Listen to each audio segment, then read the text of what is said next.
Media बंधुओं, जैसा कि ये विदित है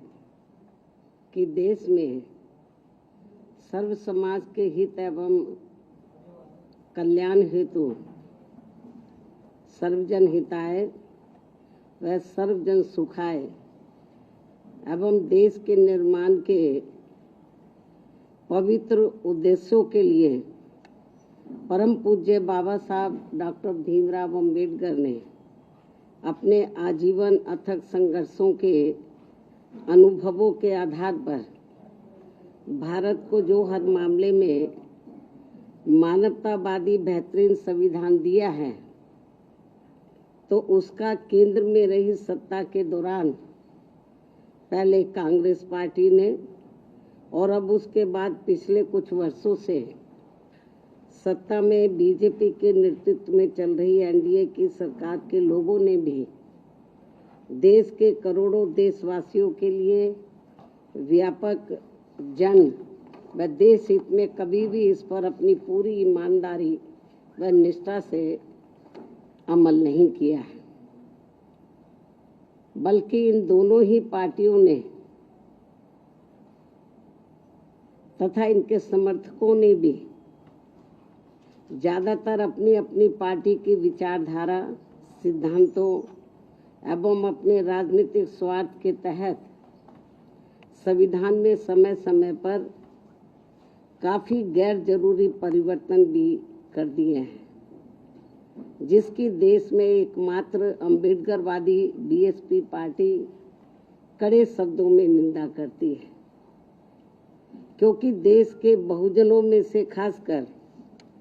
करोड़ों गरीबों, मजदूरों, किसानों, महिलाओं, छोटे व्यापारियों एवं अन्य मेहनतकश लोगों को यही लगता है कि शुरू में केंद्र व देश के अधिकांश राज्यों में भी काफ़ी लंबे समय तक सत्ता में आसीन रही कांग्रेस पार्टी ने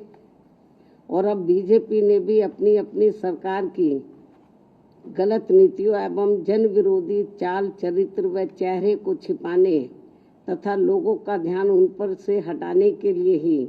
अब ये ऐसी चालें ही चलती रहती हैं, जिनका क्रम न केवल आज भी जारी है, बल्कि इन मामलों में अक्सर कांग्रेस व बीजेपी ये दोनों पार्टियां अंदर अंदर एक होकर आपस में ही मिली रहती हैं और इनकी सभी अपनी गलत नीतियों एवं कार्यक्रम जनता पर जबरन थोपने व संविधान संशोधन आदि मामलों में ये दोनों पार्टियां दिल में कुछ और, जुबान पर कुछ और के दोहरे चरित्र वाली नीति अपनाकर अंदर अंदर एक हो जाती है। और इस संदर्भ में खासकर आरक्षण संबंधी अनेकों मामले देश के दलितों, आदिवासियों व अन्य पिछड़े वर्गों के लोगों के सामने अभी भी ताजा है, जिससे स्पष्ट तौर पर इन वर्गों के साथ साथ जन व देश हित भी प्रभावित होता है और देश की ज्वलंत समस्याएं जनता को दुखी एवं त्रस्त व उनके जीवन को लगातार लाचार और कष्टदायी बनाती रहती हैं, जबकि इन पार्टियों को अपने संकीर्ण विचार एवं राजनीतिक स्वार्थ से ऊपर उठकर आमजन व देश हित में संविधान व उसके मानवतावादी उद्देश्यों के साथ बिल्कुल भी छेड़छाड़ नहीं करना चाहिए, ताकि अपने भारतीय संविधान की पवित्रता हमेशा बरकरार बनी रहे। किंतु इन दोनों पार्टियों व इनकी सहयोगी पार्टियों के भी स्वभाव व कार्यकलापों आदि से साफ जाहिर होता है कि ये सभी पार्टियां अंदर अंदर आपस में मिलकर बाबा साहब डॉक्टर भीमराव अम्बेडकर द्वारा निर्मित किए गए समता मूलक व अति कल्याणकारी संविधान को बदलकर इसे अब पुराने जातिवादी ढांचे में बदलना चाहती है, जिससे भारतीय मानवतावादी जनमानस व हमारी पार्टी कतई भी बर्दाश्त करने वाली नहीं है। वैसे भी भारतीय संविधान व उसकी उद्देशिका में जिन भी शब्दों का इस्तेमाल किया गया है वे देश की आत्मा को तृप्त करती हैं और जिन्हें काफ़ी सूझबूझ, लंबे व गहरे सोच विचार के बाद ही देश में लागू किया गया है। और अब उनके साथ किसी भी प्रकार का कोई और छेड़छाड़ करना ठीक नहीं है, बल्कि ये घोर अनुचित होगा। बीएसपी की ये इन पार्टियों को सलाह भी है, किंतु ये अति दुखद है कि देश को भारतीय संविधान के मामले में बार बार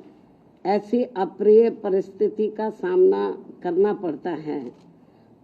और इस संदर्भ में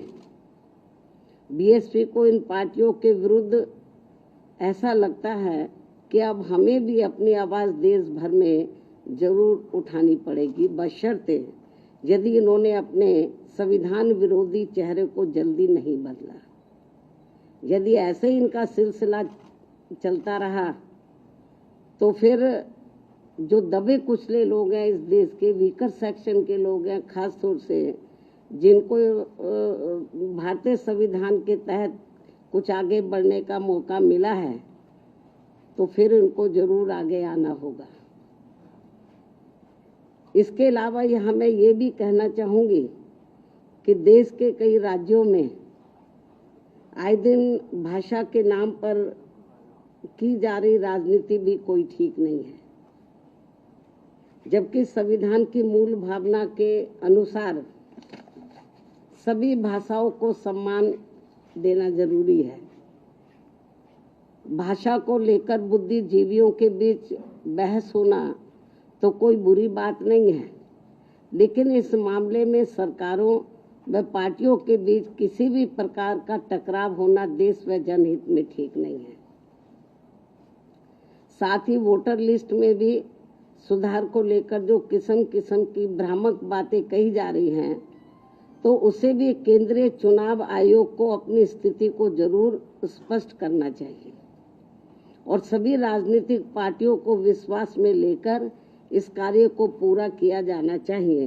ताकि इस अभियान का सही मुख्य लक्ष्य हासिल हो सके। जहां तक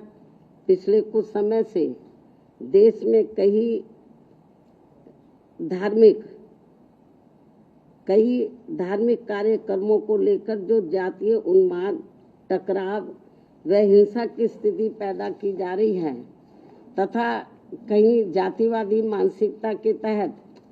खासकर दलित एवं अन्य उपेक्षित वर्गों के लोगों का जो शोषण, अत्याचार व उत्पीड़न आदि किया जा रहा है, ये भी कोई अच्छी बात नहीं है, बल्कि अपने राजनीतिक स्वार्थ की पूर्ति के लिए आपसी भाईचारा बिगाड़ने वाली वास्तव में संविधान की सही मंशा के विरुद्ध ये कार्य होगा, तो इसे लोग बर्दाश्त नहीं करेंगे, जिससे सभी को बचना चाहिए। साथ ही बंगाल सहित पूरे देश में अब कहीं पर भी हमारी महिलाएं पूरे तौर से सुरक्षित नहीं हैं, ये भी बड़ी चिंता की बात है। इस मामले में भी केंद्र व सभी राज्य सरकारों को जरूर ध्यान देना चाहिए। इसके साथ साथ देश में बीच बीच में हो रही आतंकवादी गतिविधियों को भी रोकने के लिए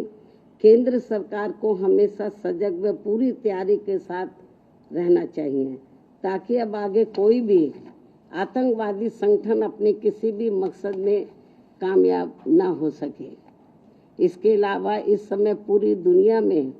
जो कुछ चल रहा है, तो उस पर भी केंद्र सरकार को अपनी पैनी नज़र रखनी चाहिए और इस मामले में कोई भी फैसला लेने से पहले यदि केंद्र की सरकार विपक्ष को भी गुड फेथ में ले लेती है तो ये बेहतर होगा। इन्हीं जरूरी खास मुद्दों के साथ ही अब मैं अपनी पार्टी की गतिविधियों के बारे में भी ये कहना चाहूँगी कि इस वर्ष सन 2025 के शुरू होते ही हमारी पार्टी ने पूरे देश में पार्टी संगठन की समीक्षा करने के साथ साथ इस दौरान सभी स्तर की कमेटियों के गठन करने की तरफ भी विशेष ध्यान दिया है। और इस संबंध में मैंने इस वर्ष 29 जनवरी को दिल्ली पार्टी केंद्र कार्यालय में और 2 मार्च को लखनऊ पार्टी प्रदेश कार्यालय में तथा पिछले महीने दिनांक 18 मई को पुणे दिल्ली में पार्टी की ऑल इंडिया की बैठक बुलाई थी, जिसमें उन्हें जरूरी दिशा निर्देश भी दिए गए, जिसकी काफ़ी कुछ जानकारी मीडिया बंधुओं को भी मेरे ट्वीट पर, प्रेस नोट आदि के जरिए मिलती रही है, जिन्हें मैं यहाँ फिर से दोहराना नहीं चाहती हूँ। इतना ही नहीं बल्कि इस मामले में यूपी व उत्तराखंड स्टेट की तथा अन्य राज्यों की भी बीच बीच में दिल्ली व लखनऊ में भी अलग अलग से मेरी बैठकें होती रही हैं। और वैसे भी ये सिलसिला तब तक चलता रहेगा जब तक पूरे देश में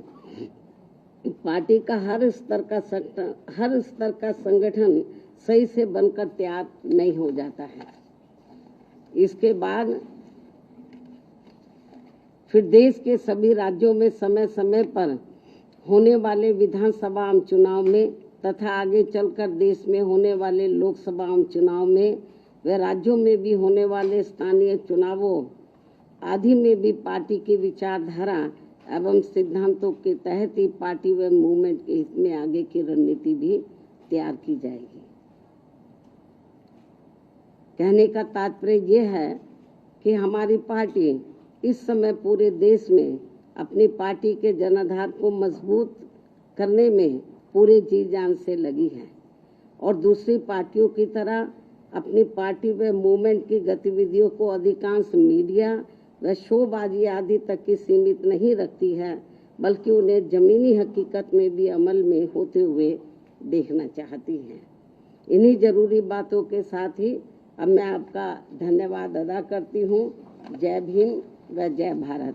अब आखिर में यदि आप लोग संबंधित मुद्दों के संबंध में कुछ और पूछना चाहते हैं तो आप एक एक करके सवाल पूछ सकते हैं, वरना मैं आपसे यहीं रजा लेती हूँ। धन्यवाद। उसका जवाब मैं दे चुकी हूँ।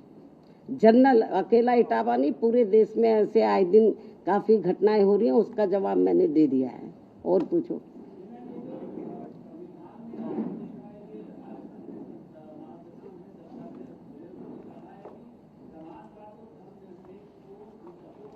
इस संबंध में मैंने ये कहा है कि भारतीय संविधान की जो मूल भावना उद्देश्य है, जो भी कुछ प्रस्तावना में जो भी कुछ अंकित किया गया है, दर्शाया गया है, उसको ध्यान में, उसके साथ कोई छेड़छाड़ नहीं होना चाहिए। अब आरएसएस के लोग क्या कहते हैं, बीजेपी वाले लोग क्या कहते हैं, कांग्रेस के लोग क्या कहते हैं, मुझे उसके बारे में कुछ नहीं कहना। लेकिन भारतीय संविधान के साथ यदि किसी भी प्रकार का किसी छेड़छाड़ किया जाएगा भारतीय संविधान के उद्देश्यों के साथ, तो हमारी पार्टी चुप नहीं बैठेगी। हमारी पार्टी इसके विरोध में मैदान में जरूर सड़कों पर उतरेगी। अभी हम सब इनके ऊपर पैनी नजर रखे हुए हैं। ठीक है फिर।